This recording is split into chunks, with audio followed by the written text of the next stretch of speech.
अजंत प्रकरण पुल्लिंग भाग में आपका पुनः हार्दिक स्वागत है। अजंत प्रकरण पुल्लिंग भाग का यह दूसरा वीडियो आपके लिए प्रस्तुत है। मैं डॉक्टर उज्ज्वल गोस्वामी सह आचार्य संस्कृत राजकीय डूंगर महाविद्यालय बीकानेर में कार्यरत हूँ। पिछले प्रथम भाग में हमने अजंत प्रकरण के पुल्लिंग भाग में दो सूत्रों का अवलोकन किया था, जो दोनों सूत्र प्रातिपदिक संज्ञा बताते हैं। पहला सूत्र था अर्थवद धातुर प्रत्ययः प्रातिपदिकम और दूसरा सूत्र था कृत तद्धित समासाश्च। इन दोनों ही सूत्रों के द्वारा किन किन शब्दों की प्रातिपदिक संज्ञा होती है उसकी जानकारी दी गई थी। इस वीडियो में हम उससे आगे की प्रक्रिया प्रारंभ करते हैं। इस प्रक्रिया में सुप प्रत्यय किस प्रकार कार्य करते हैं और कहाँ कहाँ पर कौन सा प्रत्यय प्रयोग में लिया जाएगा, इसकी सारी जानकारी इस वीडियो में हम प्रस्तुत कर रहे हैं। तो सुप प्रत्यय का पहला सूत्र हमारा, जिसे सुप प्रत्यय कहते हैं, वह है स्वौज समौट छष्टाभ्याम अभिस गेभ्याम अभ्यस गसिभ्याम अभ्यस गस ओसाम ज्ञो सुप। तो यह 7 विभक्तियां किसी भी शब्द में होती हैं। उन 7 विभक्तियों में 3-3 वचन होते हैं, एक वचन, द्विवचन और बहुवचन। तो उन 7 विभक्तियों के 3 वचनों के हिसाब से 21 प्रत्ययों का विधान इस सूत्र के द्वारा किया गया है। वृत्ति में बताया गया है कि सु औजस इति प्रथमा, अम औट शस इति द्वितीया, ताभ्याम अभिस इति तृतीया, गेभ्याम अभ्यस इति चतुर्थी, गसिभ्याम अभ्यस इति पंचमी, गस ओस आम इति षष्ठी, गी ओस सुप इति सप्तमी। यहाँ जो त्रिक बताया गया है, इसे त्रिक भी कहते हैं। 3-3 के जोड़े को त्रिक के नाम से भी कहा जाता है। तो पहला त्रिक है सु औजस। तो विद्यार्थियों के लिए याद करने की दृष्टि से भी आसानी से याद किया जा सके, इसलिए 3-3 के जोड़े में याद किया जाना अत्यंत सरल हो जाता है। तो सु औजस ये 3 प्रत्यय प्रथमा विभक्ति के हैं। अम औट शस ये द्वितीय विभक्ति के 3 प्रत्यय कहलाते हैं। ताभ्याम अभिस ये तृतीय विभक्ति के 3 प्रत्यय होते हैं। गे भ्याम अभ्यस ये चतुर्थी विभक्ति के 3 प्रत्यय होते हैं। गसिभ्याम अभ्यस पंचमी विभक्ति के प्रत्यय हैं। गस ओस आम षष्ठी विभक्ति के प्रत्यय होते हैं। गी ओस सुप ये सप्तमी विभक्ति के प्रत्यय होते हैं। इस प्रकार 7 विभक्तियों के 21 प्रत्ययों का विधान यहाँ पर किया गया है।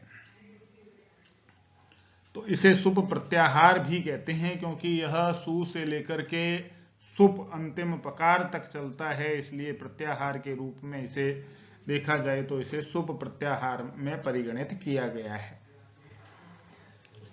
अब इससे आगे चलें तो अगला सूत्र आते हैं 3। ये तीनों सूत्र क्रमबद्ध तरीके से सुप प्रत्यय के बाद में प्रयोग किए जाते हैं। तो पहला सूत्र है ज्ञाप प्रातिपदिकात, उसके बाद का सूत्र है प्रत्ययः और उसके बाद है परश्च। ये तीनों अधिकार सूत्र हैं। अधिकार सूत्र का मतलब इससे आगे जो भी सूत्र कहे जाएंगे वो इनके अधिकार में कहे जाएंगे। अतः सुप विभक्ति जो बताई गई है, उन सुप विभक्तियों का प्रयोग इनके अधिकार में ही चलेगा। तो यदि इसकी वृत्ति देखें, इत्यधिकृत्य यह अधिकार है। ज्ञन्ताद आबन्ताद प्रातिपदिकाच्च परे स्वादयः प्रत्ययः। तीनों सूत्रों का अर्थ यदि हम करें और सुप प्रत्यय को लगा करके विचारों सूत्रों का यदि अर्थ करें तो कहते हैं ज्ञन्ताद, गी प्रत्यय जिसके अंत में हो। गी प्रत्यय से तात्पर्य स्त्रीलिंग में गी प्रत्ययों का विधान किया जाता है। गीप प्रत्यय, गीश प्रत्यय, गीन प्रत्यय आदि, तो उनका यहाँ पर गी शब्द से संबोधन किया गया है। यदि क्योंकि यह गियंत, गी जिसके अंत में हो उसे गियंत कहते हैं, और आबंत और प्रातिपदिक, इन 3 प्रकार के शब्दों से परे सु आदि 21 प्रत्ययों का विधान होता है। तो 3 प्रत्यय बताए, पहला गियंत, दूसरा आबंत। आबंत का संबंध भी स्त्री प्रत्ययों से ही है, तो टाप प्रत्यय हुआ, चाप प्रत्यय हुआ, डाप प्रत्यय हुआ, ये सारे स्त्री अधिकार में पढ़े गए हैं।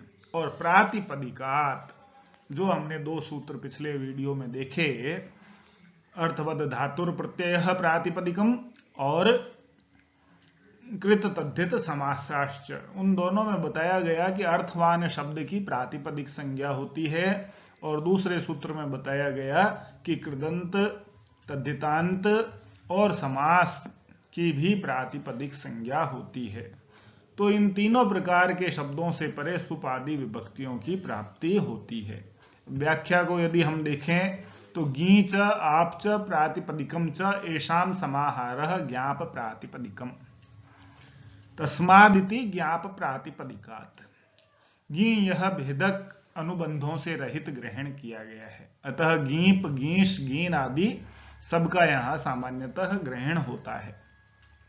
इसी प्रकार आप यह भी भेदक अनुबंधों से रहित होने से टाप, डाप, चाप सबका ग्रहण कराने वाला है, अतः यह अधिकार सूत्र है और इसका ग्रहण इन प्रत्ययों के लिए किया जाना चाहिए। इसके बाद जो सूत्र आता है वह है सुपह। यह सूत्र तीनों वचनों की संज्ञाएं बताता है। वृत्ति कहती है कि सुपस्त्रीणि त्रीणि वचनान्य एकशः एकवचन द्विवचन बहुवचन संज्ञानि शुः। सुप प्रत्यय में जो त्रिक बताया गया है, 3-3 का जोड़ा जो बताया गया है, वह क्रमशः एक वचन, द्विवचन और बहुवचन संज्ञक होता है। तो सुप प्रत्याहार के जो 21 प्रत्यय परिगणित किए गए हैं उन्हें 7 त्रिकों में विभाजित किया गया है, और प्रत्येक त्रिक को 3 वचनों में एक वचन, द्विवचन और बहुवचन संज्ञक कहा गया है। यदि इसे चार्ट में हम समझना चाहें और तो देखते हैं कि प्रथमा विभक्ति के एक वचन में सु विभक्ति प्राप्त होती है, द्विवचन में औ विभक्ति प्राप्त होती है, बहुवचन में जस विभक्ति प्राप्त होती है। तो इस सुपह सूत्र की प्रवृत्ति करने के बाद, अर्थात जब हम सुप विभक्ति का कार्य करेंगे, तब हमें प्रथम सूत्र अर्थवद धातुर प्रत्यय प्रातिपदिकम अथवा कृत तद्धित समासाश्च के साथ में इन 4 सूत्रों या 5 सूत्रों की प्रयोग करने आवश्यक हो जाते हैं। सामान्य रूप से विद्यार्थी इन सूत्रों का प्रयोग नहीं करते हैं, और यह एक सामान्य प्रक्रिया के तहत सीधा सु औ जस से सुविभक्ति लगा करके ही कार्य कर देते हैं, जबकि उसमें हमें आवश्यकता रहती है एक वचन संज्ञक के लिए एक वचन का प्रयोग किया जाता है, द्विवचन के लिए द्विवचन का प्रयोग किया जाता है, और बहुवचन के लिए बहुवचन का प्रयोग।